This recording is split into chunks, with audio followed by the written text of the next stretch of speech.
Imam kata, saya bertawasul dengan Nabi supaya doa kita dimakbul. Doa dalam khutbah Jumaat yang kedua. Saya pun terpeguh lah juga. Pasal dia cakap tu satu, dia lepas tu dia pasal di skrin tu pula kan. Semua boleh baca belakang ni. Semua boleh baca belakang. Tawasul dengan Nabi Muhammad yang mati dah. Tak ada lepas main Jumaat. Saya Zuhur pula saya nak keluar kan, takut fitnah lagi besar.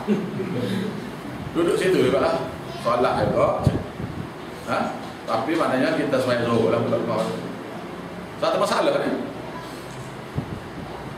Katanya kawan saya, kenapa ustaz tak beritahu? Ni skrip ni kajian bagi ni, majlis kamu bagi dah ni. Yang coklat Cadbury itu ada daging, ada babi sikit tu, heboh habis seluruh negara. Ya kufur manusia ni, ada heboh pada apa? Faham? Jadi Tuhan ni, jadi yang Furqan tadi membeza di antara hak dengan batil. Itu maksud dia. Membeza hak yang mana batil. Iaitu tentang akidah. Quran ini berkenaan dengan akidah. Baik. Maka ayat Quran yang kita baca tadi pula ya. Nah, yang saya nak urai sikit tadi, nak suruh faham tadi apa dia? Roh tu Tuhan yang mencipta, dia memelihara, dia cipta, dia memiliki, lepas dia memiliki, dia mengurus menyempurna keperluan makhluk dia. Yang akhir sekali dia menyempurnakan hajat. Sebab semua makhluk ni dia buat tak sempurna. Sengaja Tuhan buat manusia ni tak sempurna. Adalah dia ni rambut dia jagang. Ni pula dagu dia besar ke, dagu dia kecil ke, mata sepit ke, mata luas ke, rambut kerinting ni guru ada. Yang Cina yang rambut lurus nak kerinting macam ni guru. Dia buat, maka dia buat rambut-rambut tu. Begitulah kehendak manusia ni tidak boleh nak benda. Masa berbagai kan, berbagai. Jadi ada yang rendah nak tinggi, ada yang gemuk nak kurus. Tidak gitu. Kak ada. Nah. Jadi semua ini dipanggil hajat. Satu lagi ialah masalah. Masalah. Apa dia? Saya ni kahwin ni, saya dengan isteri saya ni tak beres lah. Ada banyak masalah. Tak tentera. Ataupun yang isteri pula kata saya dengan suami saya benda lain tak apa-apa. Tapi saya dengan dia ni tak tentera. Ataupun satu orang pegawai tadbir. Semua yang lain dari belakang ni. Ini ada 2-3 ekor di kepala ni. Menyebabkan sekarang rosak habis satu jabatan contohnya. Dia panggil ini masalah. Semua anak-anak okey belakang. Yang ni seorang ni pukul 3 pagi tak balik lagi. Mana seorang? Yang lain okey yang ni. Dia panggil masalah. Dan masalah ini ialah hanya boleh diselesaikan oleh Allah Taala. Hajat satu, masalah satu. Jadi wa iyyaka nasta'in. Pada kamu saja Tuhan aku nak minta doa. Tiba-tiba pergi minta doa dengan habis no. Awak tak tengok dalam WhatsApp apa-apa pondok patut hak pula. Allah tu. Tu minta tolong dengan Nabi Muhammad sendiri ya. Nabi Muhammad dengan wali yang mati dah. Ni akidah lah. Akidah saya tujuan nak beritahu ni supaya kita ni makhluk. Tuhan tu yang mencipta kita. Jadi sini ada ayat pertama surah ni ialah Tabarakalladzi biyadihil mulk. Tabarakalladzi nazzala al-Furqan. Surah Alif Lam Mim surah Al-Mulk. Tabarakalladzi biyadihil mulk. Maha berkat Allah, di tangannya semua kekuasaan. Ada banyak lagi tabarak ni. Tiba-tiba satu orang pergi jumpa Tok Guru, Tok Guru saya nak minta berkat. Ini yang berlaku yang peliknya di kalangan pokok tabligh ni pula. Ustaz masuk hari Ke saya ada pernah dia kata, Ustaz, masuk hari pasar kita nak ambil berkah makan. Saya berkata, astagfirullahaladzim. Awak nak pergi tabligh siapa ni? Kekufuran yang awak buat ni dekat-dekat pada saya ni. Saya tidak boleh beri berkat pada awak. Saya bukan Tuhan awak. Kalau Allah Ta'ala beri berkat pada saya tidak boleh sabar terik ke awak pula ni. Ambil dah awak ni. Saya dah ada 100 berkat. Ambil awak satu seorang. Kalau boleh itu tak apa. Bukan? Ataupun zaman Nabi dulu. Ada pernah dengar tak? Daripada mana-mana hadis, Nabi kata, kamu ahli natu aku lagi, sepupu aku lagi, sahabat aku lagi, kamu 1000 berkat aku. Kamu saya Abu Bakar, mertua lagi, kawan baik lagi, sahabat lagi, kamu 2000 berkat. Kamu Umar, oleh kerana kalau ada Nabi lepas pada aku, kamu lah, kamu ambil 10,000 berkat. Lepas kamu bagi-bagilah pada orang lain tu. Ada kau gitu ya? Tak ada. Nah, berkat ni milik Allah. Kita penerima berkat. Tempat diberkati. Contohnya Masjidil Haram tu berkat. Kaabah tu berkat. Jadi akibat daripada berkat tu, siapa yang tengok di Kaabah dia ambil gambar tu kan. Kalau mana yang dah pergi boleh tengok, atau yang tak pergi boleh tengok gambar. Yang berkata macam kelawar di kain Kaabah. Tengok. Begitulah kau. Apa tu? Ambil berkat dengan Kaabah. Siapa yang Mekah murtad situ, murtad di Kaabah. Kata di kain Kaabah. Ya Allah, dengan berkat Kaabah ni lah perkenanlah hajat aku. Allahu Akbar. Dia sepatutnya, ya Allah ya Tuhanku, aku berdoa di tempat yang berkat ini, di tempat yang berkat ini. Gitulah. Patut aku berdoa di tempat berkat. Apa maksud tempat berkat? Maksudnya tempat yang mudah dimakbul doa. Ada pula masa yang diberkati. Macam kita dalam majlis kita ni, dia panggil majlis berkat. Pasal majlis rahmat. Pasal ada hadis yang kita tahu, siapa yang masuk dalam majlis ilmu akan dapat rahmat Allah Ta'ala turun. Daripada sini sampai ke arah malaikat yang tengok tu akan hampa sayap dia, buka sayap dia, beri naungan kepada orang tu, seolah-olahnya macam teduh lah, tempat panas teduh kan. Daripada sini sampai ke arah, semua malaikat tahu belakang ni. Kumpulan mana tu? Kumpulan mana? Malaikat yang tak yang bukan malaikat rahmat tu tengok. Ni kumpulan mana tu? Dia sampai malaikat rahmat gini, sampai ke arah hadis Nabi. Bermaknanya awak pun keluar. Orang luar pun kata, mari saya berkat sikit pasal awak dalam majlis berkat. Itu kalau awak kata okey tak nak awak jadi. Ni benda mudah ya ni. Siapa yang nak berkat, masuk mari dalam majlis ni ya. Siapa nak rahmat, masuk mari sini. Apa maksud tempat ni diberkati? Doa semasa belajar tu makbul. Doa selepas belajar makbul. Doa sebelum belajar makbul. Itu mana berkat. Kita aja berkat ni macam satu payahlah otak. Saibul dia panggil, saibul. Contoh pada sesat. Baik. Oleh kerana berkat itu milik Allah, hanya Allah Ta'ala saja yang beri, maka sini tiba-tiba mari cerita berkenaan dengan Nabi Musa. Apa cerita tentang Nabi Musa ni? Iaitu Nabi walaqad ataina Musa al-kitab. Sesungguhnya kamilah yang memberikan kepada Musa itu, Nabi Musa alaihissalam itu kitab Taurat. Waja'alna ma'ahu, dan kami jadikan bersama dengan dia sebar tauhid tu, akhahu, saudaranya, abangnya, Harun wazira, Harun sebagai pembantu dia, Nabi Harun. Apa cerita nak beritahu ni?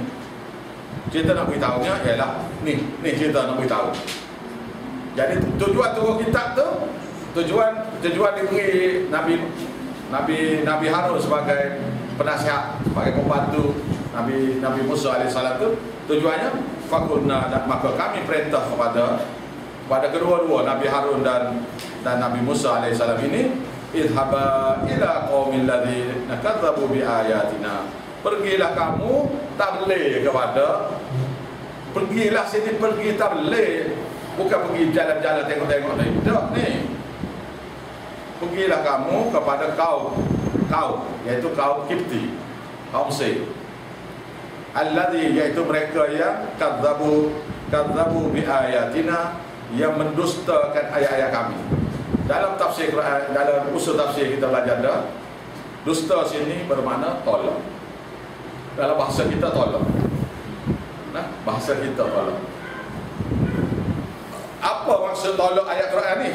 Ayat-ayat Taurat ni? Maksudnya ialah dia sembah perantaraan berhala tu. Berhala tu maknanya tolak. Kata.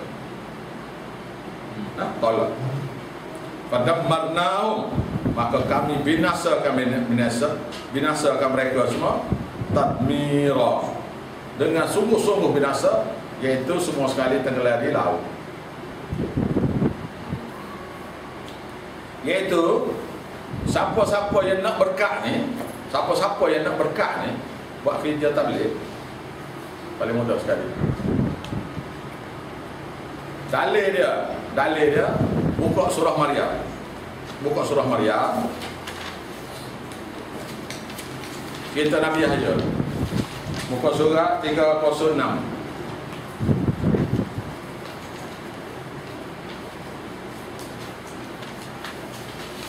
Muka surat 306 ayat ke-12.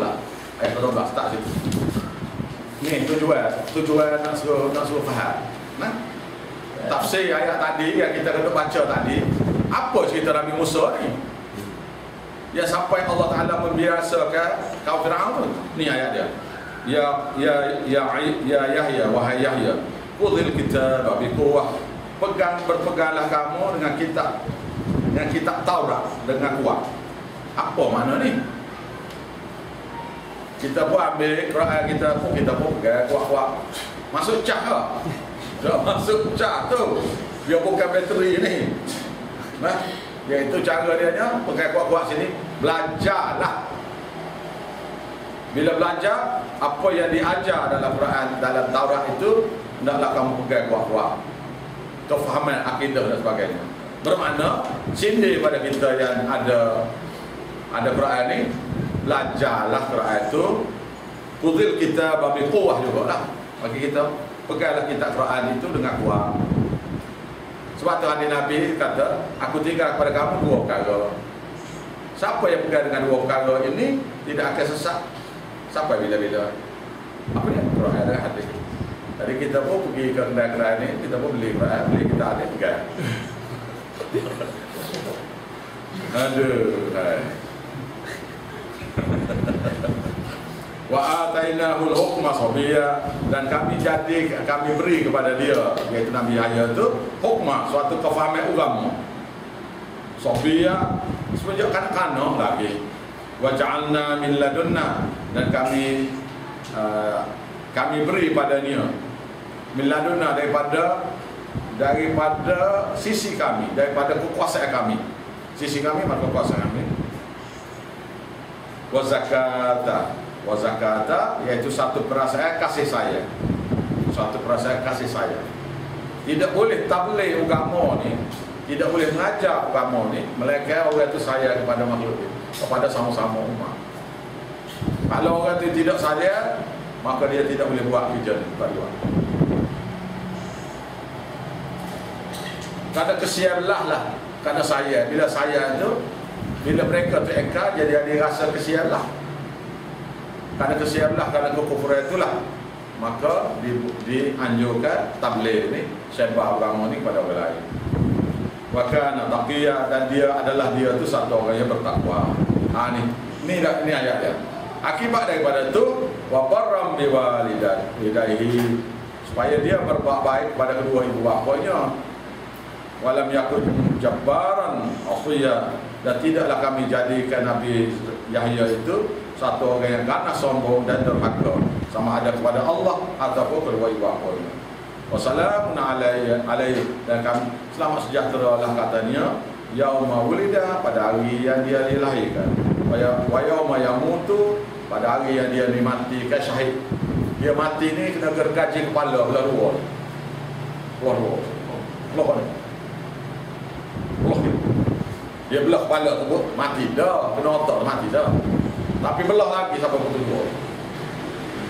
2. Ayah dia Nabi Yahya tu pula, Nabi Zakaria tu sendiri mati syahid pula. Dah lah anak seorang tu ada. Anak lain ada dah. Dan Nabi Yahya ni tak sempat kahwin. Tak ada keturunan. Nabi Zakaria tak ada keturunan.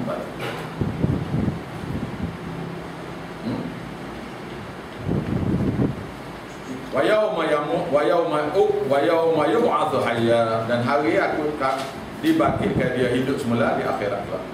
Satu lagi ayat ialah mengenai ayat kita Nabi Isa, iaitu muka surat sebelah dia.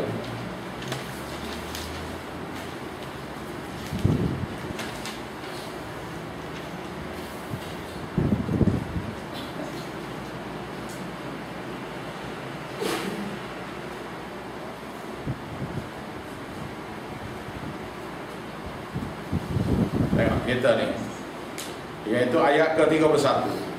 Ayat 31. Waja'alani mubarakan, dan kami jadikan dia. Dan Allah Ta'ala jadikan aku mubarakan, diberkati. Aina ma kuntu, di mana saja aku berada. Iaitu Nabi Isa AS ni, dia tak ada rumah. Rumah tak ada. Dia pergi ke mana-mana tabligh, iaitu sebar ajaran tauhid ni. Kitanya bila sebut tabligh ni, pokok boleh tabligh kita. Ada tabligh ni ialah menyampaikan maknanya. Jadi madum tu hayya, di mana saja aku pergi, iaitu pergi sebar kamu. Jadi siapa dia nak berkat ni, buat kerja ni ya, boleh berkat. Jadi nak sub kontrak dengan Tok Guru tak boleh lah. Aduh, nah.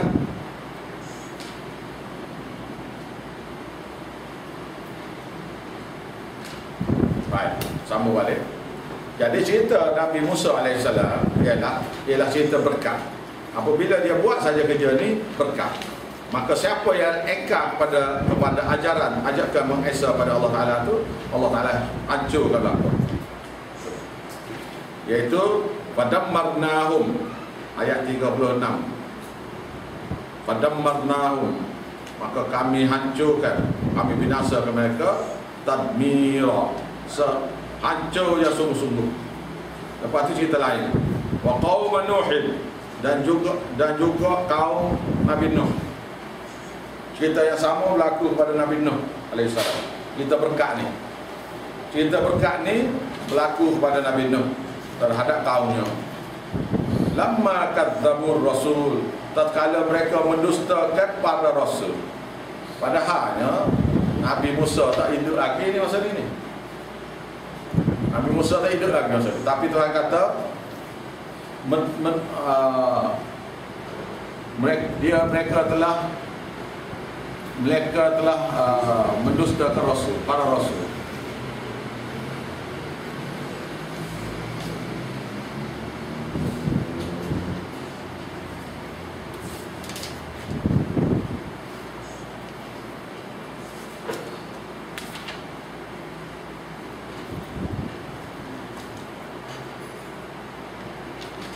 Mereka telah mendustakan para rasul. Jadi termasuk Nabi Muhammad sendiri. Sedangkan Nabi Muhammad belum hidup lagi. Dia panggil para rasul. Nabi Adam, Nabi Idris, Nabi Nuh. Tapi Tuhan kata para rasul, semua rasul. Maknanya siapa-siapa eka ni dia dah derhaka kepada semua rasul-rasul.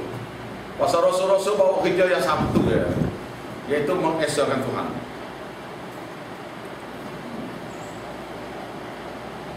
Aghraqnahum, maka kami tenggelamkan mereka.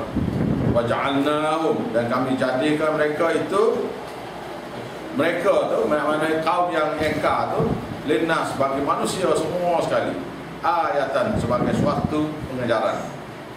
Wa'atadna lidh-dhalimin 'adzaban alima, dan kami memang sediakan bagi orang-orang zalim seperti ini. Zalim sini yang buat syirik pada Allah. Adzaban alima, azab yang pedih. Cerita yang keempat, cerita yang ketiga, Wa'adan dan kaum Ad, iaitu nabinya ialah Nabi Hud. Wa Thamuda dan kaum Samud, nabinya ialah Nabi Saleh. Wa ashabar Ras dan penduduk Ras, iaitu pasir-pasir, iaitu kaum Nabi Syuaib alaihissalam. Bukan dia saja, bukan mereka tiga ni saja. Wa qurunan baina dzalika katsira, dan kurung-kurung penduduk kurung-kurung di antara Nabi Syuaib tu sampai ke Nabi Nuh alaihissalam tu, berbagai-bagai kaum sudah Allah Taala binasakan. Banyak sekali. Jadi apa ni Sa'ad ni cucu Nabi Nuh? Dia hanya keturunan yang kelima. Tu maknanya ketua keluarga asalnya nama tu ialah cucu kelima, keturunan kelima daripada Nabi Nuh alaihissalam. Nabi Nuh. Tu sendiri. Dan kaum tu maknanya anak cucu dia. Dan Nabi Hud tu anak cucu ni lah, termasuk kaum ni, kaum ni juga. Dan dia ni besar, gergasi. Dia gergasi. Sebab tu ada filem-filem tentang gergasi. Ada di baru ni, awal tahun ni ada orang ambil gambar di Arab Saudi, tempat dia nak buat nak buat minyak. Tempat tangki minyak kan, tempat proses minyak. Kira proses minyak tu. Masa dia gali-gali tu jumpa 3 kubur. 2 kubur orang dewasa. Di mana orang yang duduk diri tu, dia duduk diri di telinga. Kawasan telinga ni tak ada dah tempat lah. Jadi tingginya sama tinggi dengan gigi dia. Di sini tinggi sama tinggi gigi. 2 kubur duduk sekali. Laki satu, perempuan satu. Lepas tu anak dia kalau kita ni agak-agak dalam belasan tahun lah. Jadi tingginya agak-agak 20 kaki. Anak.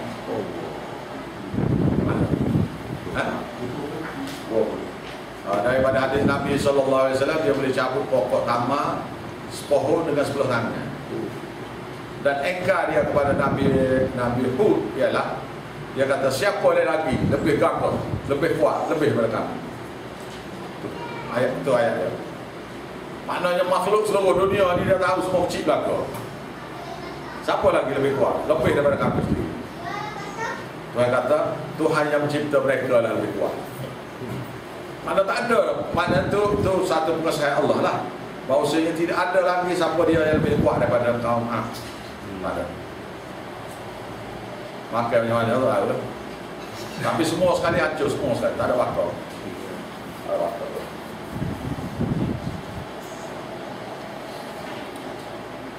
Jadi mereka ni mana nabi-nabi yang buat kerja ni dapat berkat.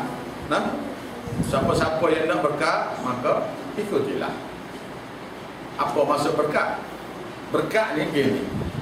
Contoh kita mudahnya niaga lah. Niaga. Atau kita kata menternak. Biasanya kambing ni 2 kali setahun beranak. Biasanya kambing atau bibi ni 2 kali setahun beranak. Bermakna 6 bulan sekali dia beranak. Bunting 3 bulan. Beranak menyusu 3 bulan, putih pula. Gitu. Bunting 3 bulan beranak. Menyusu 3 bulan, putih pula. Gitu. Jadi dia ada anak kembar ataupun anak seekor-seekor. Berkat maknanya dia beranak ni macam 4 kali sebulan, setahun ke. Anak pula kembar 4 ke gitu. Dah hidup belaka. Jadi dia ada anak kembar ataupun anak seekor-seekor. Berkat maknanya dia beranak ni macam 4 kali sebulan, setahun ke. Anak pula kembar 4 ke gitu. Dah hidup belaka. Jadi dia ada anak kembar ataupun anak seekor-seekor. Berkat maknanya dia beranak ni macam 4 kali sebulan, setahun ke. Dah hidup belaka. Rupuk makan sikit tapi gemuk. Gitu. Nah, itu makna berkat. Berkat ni suatu perkara yang luar biasa yang anugerah Allah Ta'ala. Iaitu contohnya di tempat saya mengajar di Kuala Lumpur, dia ni ada restoran. Tempat saya mengajar tu, dia tu ada restoran. Dan herannya masakannya biasa ya. Tak ada masakan istimewa apa, tak ada lah. Ada roti canai buka, buka ya jenis pack-packnya ya biasa ya Pak. Lauk-lauk semua biasa ya. Tetapi kursi tempat duduk tu tak ada, kosong. Tak ada kosong. Sepanjang masa, start buka pagi, dia tutup pukul 7. Mana tak naik. Jadi bila saya perhati ialah dia buat surau dalam rumah dia, di sebelah rumah dia buat surau. Kemudian dia panggil, dia tak ada agama, dia panggil ustaz mari mengajar di surau dia. Dia buat surau, dia panggil ustaz mari mengajar dia, isteri dia dan anak dia. Lepas tu dia ajak adik-beradik dia mari belajar, ipar-ipar dia mari belajar, dan jiran tetangga.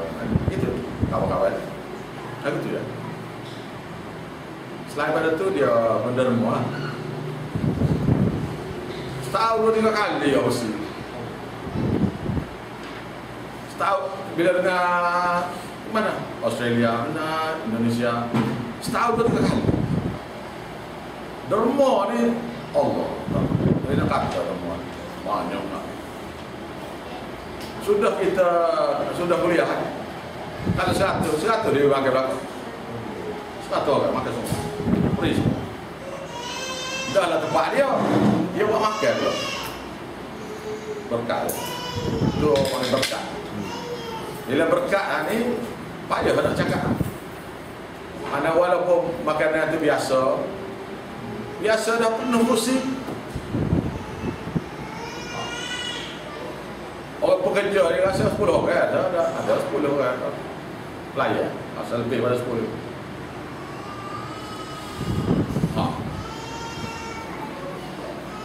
Dalam 5 minit kita duduk dalam 5 minit kita duduk sudah 3 kali dah orang tanya.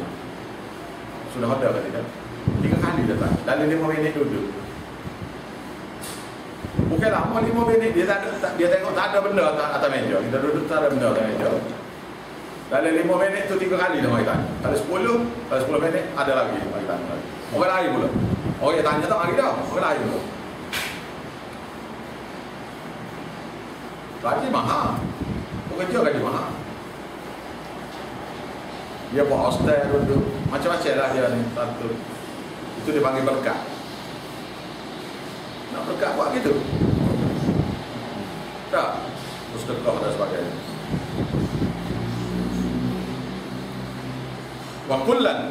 Dan masing-masing ini mereka. Wakullan. Dan masing-masing mereka ini. Jenis-jenis mereka tadi, kaum-kaum tadi, darabna, kami jadikan lahu untuknya, untuk kita mereka itu amsalah, sebagai suatu contoh bandingan untuk manusia kemudian. Wa kullan, dan masing-masing mereka itu tabarna, kami hancurkan mereka itu tadbira, sehancur-hancur. Cerita dia bila lawan saja ajakan mengesahkan Allah Ta'ala ni, maka akan hancur sehancur-hancur. Maknanya apabila Tuhan beri azab ni, dia tidak ada lagi keturunan apa. Ada bala ni gini, bala, iaitu bala atas orang tu. Anak dia tak pernah, isteri tak pernah, keluarga tak pernah, tak pernah dia. Tetapi bala yang kaum ni ialah semua sekali itu mati belaka dan tidak ada lagi keturunan. Hancur keturunan. Jadi saya tanya ustaz saya lah, kalau jadi ayat Quran ni warning saja ke dalam mana? Nak tenggelam dalam lautnya, kau apa, korun tu tenggelam dalam buminya, ya kau